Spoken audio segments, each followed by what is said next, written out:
अस्सलाम वालेकुम। बोल न्यूज में मैं हूं जवाद कमाल और मैं हूं सनिया मलिक। हेडलाइंस आपने देख ली। बुलेटिन का आगाज करेंगे अहम खबर के साथ। मुकम्मल जंग बंदी, इसराइली फौज का गाजा से इनखला और कैदियों के तबादले पर मुनसिफाना मुआहदा बेहद जरूरी है। हमास ने एक बार फिर शराइत को वाज़े कर दिया है। मिस्र में हमास, इसराइल और सालिसों के दरमियान बिलवास्ता मुज़ाकरात जारी। अमरीकी सदर ट्रंप भी जल्द अमन कायम होने के ख्वाहिशमंद।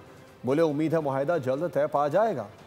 गजा पर 2 साला इसराइली कब्जा, अमन मुज़ाकरात में बतदरीज पेशरफ। मिस्र में बड़ी बैठक, हमास ने जंग बंदी के लिए अहम शराइत वाज़े कर दी। तर्जमान फौजी बरहोम ने कहा मामलात बेहतरी की तरफ जा रहे हैं। मुआहदा ऐसा होना चाहिए जो गजा वालों की उमंगों के मुताबिक हो। मुकम्मल और मुस्तकिल जंग बंदी, इसराइली फौज का इनखला बेहद जरूरी है। फलस्तीनी टेक्नोक्रेट्स की निगरानी में तामीर नौ का फौरी आगाज होना चाहिए। कैदियों के तबादले पर मुनसिफाना मुआहदा भी जरूरी है। अमरीकी सदर डोनाल्ड ट्रंप ने अपने बयान में कहा कि गजा में अमन के लिए जबरदस्त पेशरफ्त हो चुकी है। उम्मीद है अमन मुआहिदा जल्द तय पा जाएगा। अगर कुछ शराइत पूरी ना हुई तो हम ये मुआहिदा नहीं करेंगे, लेकिन अब भी सब कुछ सही जा रहा है।